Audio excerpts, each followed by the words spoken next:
is de vraag, voeren jullie wel eens een dialoog als burgemeester en wethouders? Zou het geen tijd worden? Wij bestaan uit een groep monologen. Er wordt weinig dialoog gevoerd. Dat is gewoon heel helder. Het ligt niet in de aard van een politicus om een dialoog te voeren. Hoewel, dat is niet helemaal waar. Als ik kijk naar het beleid wat mijn collega Baldoezing probeert te doen in het kader van burgerschap.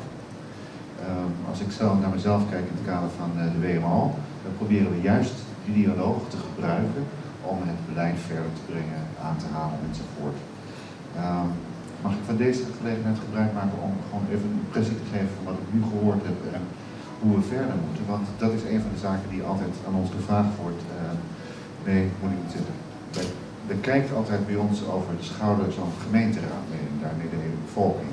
Wij moeten altijd afrekenen. Wij moeten van tevoren vertellen wat we gaan doen, wat we willen bereiken en wanneer we het willen bereiken en hoe laat en op wat voor manier enzovoort. Heel erg resultaatgericht aan het werk. Daar is dan ook vaak geen ruimte om met elkaar is gewoon met de benen op tafel te praten, een dialoog te voeren. Maar dat is wel noodzakelijk. Kijk naar het beleid wat Rabin doet, kijk naar mijn beleid in het kader van de WMO. Maar we zitten met een beeld altijd. Hè. Ook toen Marco bij mij kwam, althans, we kwamen elkaar tegen op de dag dat wij een nieuwe nota tot stand wilden laten brengen door met de stad met elkaar te laten praten over een aantal onderwerpen. Marco tegen mij zei van, er wordt niet met elkaar gesproken. Er wordt eenzijdig signalen uitgezonden en het is de goede luisteraar die het oppakt en daar probeert iets op papier te zetten. Dat was een beetje het idee. Hij zei van, ik heb een veel beter idee. En dat is ook zo, Marco, die had een veel beter idee. Dankjewel. En ik reken jullie ook niet af op het aantal mensen wat hier nu zit, want er is ontzettend veel teweeggebracht in Den Haag. Dat is echt heel erg belangrijk. Ik hoor die zaken gewoon nu heel duidelijk naar voren komen. In ieder geval, ik luister.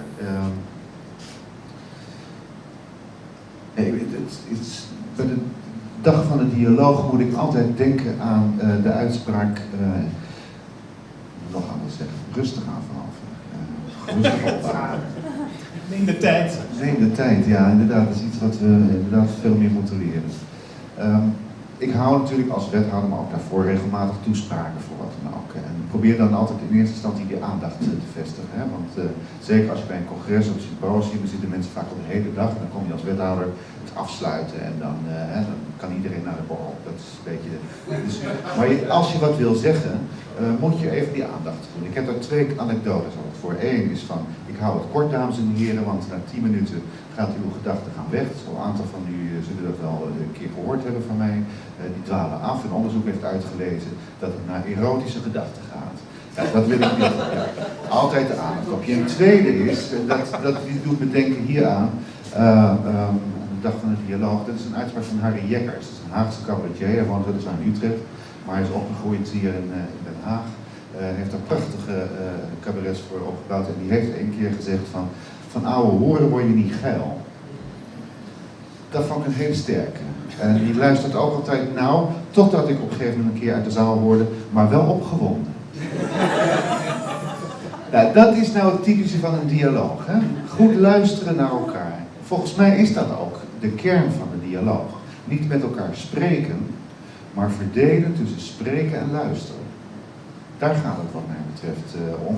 En volgens mij is dat in een echte dialoog ook altijd aan de gang. Ruimte geven om iemand anders zijn ideeën te laten uitspreken, maar ook goed luisteren naar wat hij of zij nou daadwerkelijk zegt. Het verhaal van wat in de Schilderswijk gebeurde met Gieseman enzovoort, dat is ongelooflijk veel gezegd zonder dat er veel woorden bij gebruikt zijn. En het is goed opgepakt. Hè? Als Gieseman zegt van die tijd en die klok, dat is uit dat gesprek opgepakt. Dat je elkaar de tijd moet geven. Naar mijn idee is dat inderdaad ook de meeste waarde. De tweede waarde die eraan zit, dat is ook door Albert Heijn aangegeven. Ik heb in mijn rondje WMO door de hele stad heen altijd gezegd, die civil society die moeten wij vorm en inhoud geven, hè? De aandacht voor elkaar in de stad. En dat doe je volgens mij, en daar ben ik heilig van overtuigd, door de dorpspomp weer terug te brengen. een plek te creëren in een wijk, in een buurt, in een stadsdeel, waar mensen logischerwijs bij elkaar komen, op wat voor reden ook.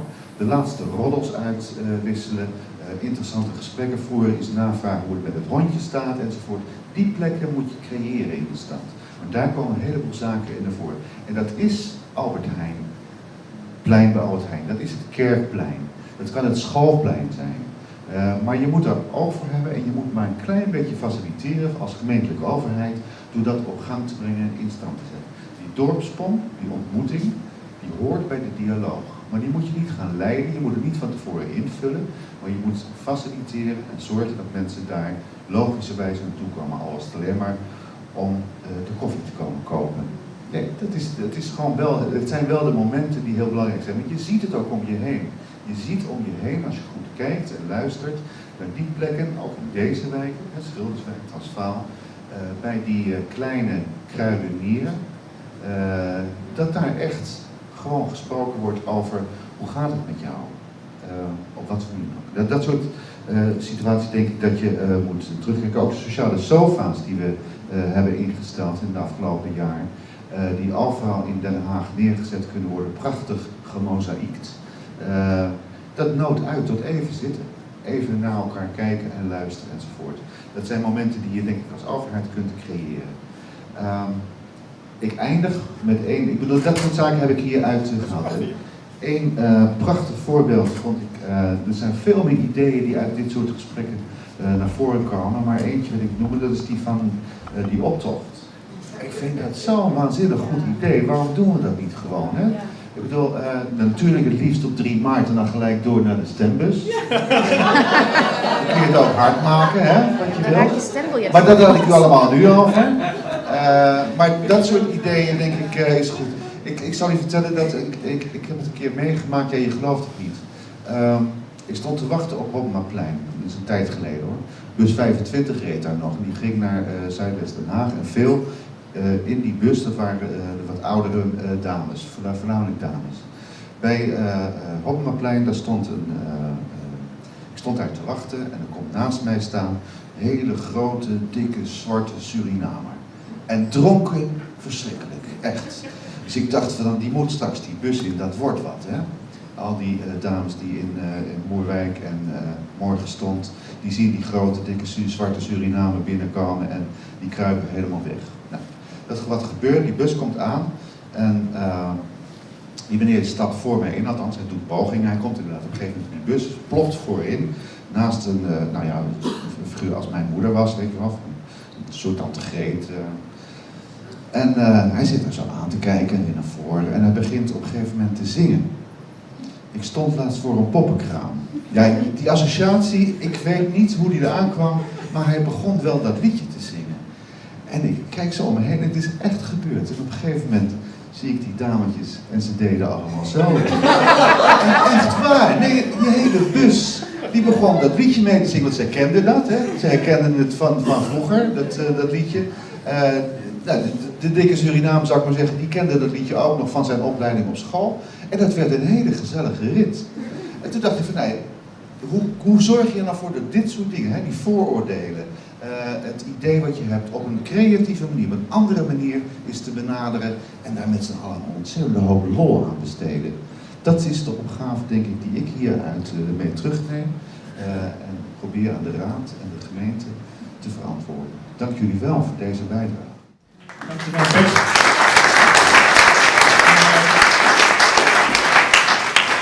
Ik wil ook even zeggen hoe blij ben ik eigenlijk dat jij zo razendsnel en heel eenvoudig hebt besloten ons te gaan steunen. We hebben een boek voor je, voor jou en het college, over de dialoog met voorbeelden uit alle andere steden. In sommige steden gebeurt het al jaren of 5, heel verschillende werkvormen en een meer inspirerend theoretisch boek ernaast, wat een heleboel vertelt over wat de dialoog losmaakt. De kern is, de dialoog heeft de kracht en de eenvoud van een vlinder. Hartstikke bedankt, laat het aan het college zien. Dank je voor je steun.